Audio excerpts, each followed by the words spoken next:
আসসালামু আলাইকুম। আজ সোমবার ২৬শে জ্যৈষ্ঠ, ১২ই জিলহজ, ৯ই জুন। বাংলাদেশ বেতার, রাজশাহী। স্থানীয় সংবাদ পড়ছি আব্দুর রহমান মাসুম।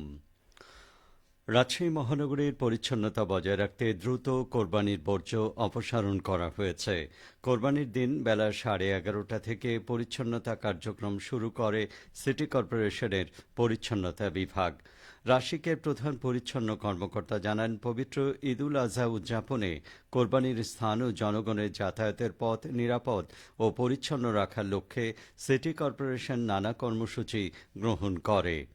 বর্জ্য অপসারণে সিটি কর্পোরেশনের কন্ট্রোল রুম খোলা রাখা হয়। রাশিকের প্রশাসক ও বিভাগীয় কমিশনার খন্দকার আজিম আহমেদের নির্দেশে ঈদের দিনেই নগরীর পরিচ্ছন্ন কার্যক্রম শুরু হয়। ঈদের দিন ভোর ৫টা থেকে হাটবাজার এলাকায় পরিচ্ছন্ন কার্যক্রম পরিচালিত হয়। 11:30 থেকে নগরীর ভিআইপি রোডসমূহ পরিচ্ছন্ন করা হয়। কোরবানির পশুর রক্ত ও অন্যান্য বর্জ্য পরিষ্কারের জন্য দুপুর 2টা থেকে নগরীর 2টি ওয়াটার ট্যাঙ্কারে কাজ করা হয়। পরিবেশ রক্ষা ও দুর্গন্ধ নিয়ন্ত্রণে পরিচ্ছন্নতা কার্যক্রমে পশু জবাইয়ের স্থানসমূহে ব্লিচিং পাউডার ও চুন প্রয়োগ করা হয়েছে। তিনি আরও জানান, কেন্দ্রীয় মনিটরিং কার্যক্রমের পাশাপাশি ওয়ার্ড পর্যায়ে পরিচ্ছন্ন কর্মীরা ভ্যানের মাধ্যমে বর্জ্য সংগ্রহ করে তা সেকেন্ডারি ট্রান্সফার স্টেশনে জমা করা হয়। পরে সেগুলো নগরীর বিভিন্ন নির্দিষ্ট ভাগাড়ে ফেলা হয়।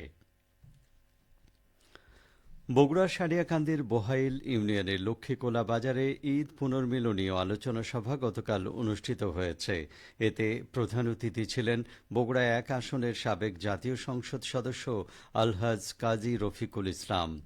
এ সময় তিনি বলেন, গত সরকারের আমলে দেশের চরাঞ্চলে বসবাসরত মানুষরা সবচেয়ে বেশি বৈষম্যের শিকার হয়েছে এবং তারা বেশি বঞ্চিত হয়েছে।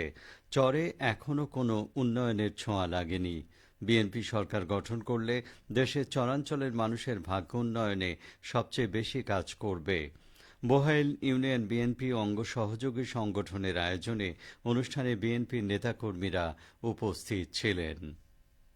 এদিকে জামায়াতে ইসলামীর কেন্দ্রীয় সহকারী সেক্রেটারি জেনারেল মাওলানা রফিকুল ইসলাম খান বলেছেন, এদেশের মানুষ রক্ত দিয়ে ফ্যাসিবাদ বিদায় করেছে।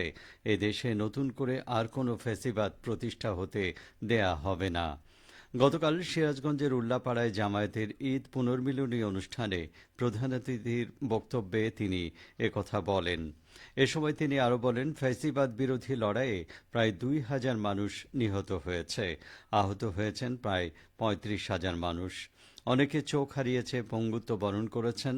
উল্লাপাড়া উপজেলা জামায়াতের আমির অধ্যক্ষ শাহজাহান আলীর সভাপতিত্বে অনুষ্ঠানে উপজেলা ও ইউনিয়ন জামায়াতের নেতৃবৃন্দ উপস্থিত ছিলেন। নাটোরে পাট প্রণোদনা কর্মসূচির আওতায় জেলার মোট ৪,৮০০ জন কৃষকের মাঝে বীজ ও রাসায়নিক সার সহ কৃষি উপকরণ প্রদান করা হয়েছে। সরকার পাট প্রণোদনা খাতে জেলার কৃষকদের জন্য ব্যয় করেছে প্রায় ২১,২৪,০০০ টাকা।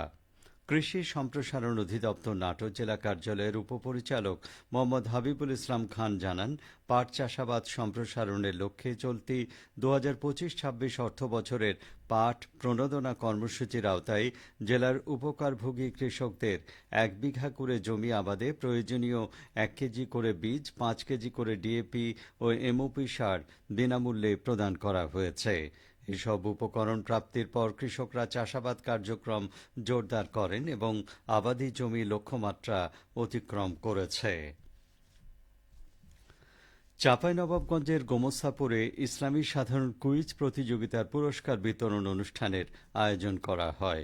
গতকাল বিকেলে বাঙ্গাবাড়ি ইউনিয়নের শ্যামপুরে SS technical and BM college মাঠে এই পুরস্কার বিতরণ করা হয়।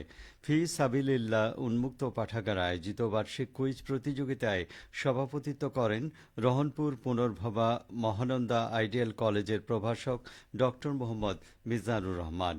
প্রধান অতিথির বক্তব্য দেন সাবেক সংসদ সদস্য আমিনুল ইসলাম। স্বাগত বক্তব্য দেন পাঠাগারের সেক্রেটারি প্রভাষক হাফিজুর রহমান মোর্শেদ। বক্তব্য দেন আলীনগর ইউনিয়ন পরিষদের chairman Abul Kashem Mohammad Masum, Bangabari UP chairman Shahidul Islam, পাঠাগারের প্রধান উপদেষ্টা সাইদুর রহমান মাস্টার, বাঙ্গাবাড়ি ইউএস কলেজের অধ্যক্ষ মোস্তফা কামাল। পরে বিভিন্ন প্রতিযোগিতার বিজয়ীদের হাতে পুরস্কার তুলে দেন অতিথিরা। খেলার খবর ক্রিকেট। শহীদ মুক্তিযোদ্ধাদের স্মরণে পাবনার সাঁথিয়া উপজেলায় ক্রিকেট টুর্নামেন্টের ফাইনাল খেলা অনুষ্ঠিত হয়েছে। গতকাল বিকেলে সাঁথিয়া উপজেলার ধোপাদাহ নাড়িয়াগদাই উচ্চ বিদ্যালয় মাঠে এই ফাইনাল খেলা অনুষ্ঠিত হয়।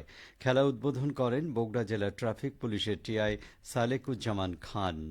শহীদ আব্দুর রাজ্জাক ফাউন্ডেশন সাঁথিয়ার সৌজন্যে এবং ইউনিটি সোশ্যাল সোসাইটির আয়োজনে অনুষ্ঠানের প্রধান অতিথি ছিলেন বিএনপি জাতীয় নির্বাহী কমিটির সদস্য সালাউদ্দিন খান পিপিএম।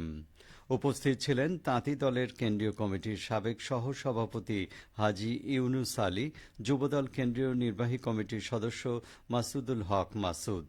ফাইনাল খেলায় ফুলবাড়িয়া আব্দুল গফুর স্মৃতি সংঘ ভাঙ্গুড়া সুপার জয়েন্টকে হারিয়ে চ্যাম্পিয়ন হয়। টুর্নামেন্টে মোট ১৬টি দল অংশগ্রহণ করে। সবশেষে আবহাওয়া। আজ সকাল ৬টায় রাজশাহীতে তাপমাত্রা ছিল ২৬.৮ ডিগ্রি সেলসিয়াস। সেই সময় বাতাসে আর্দ্রতার পরিমাণ ছিল ৯৬%।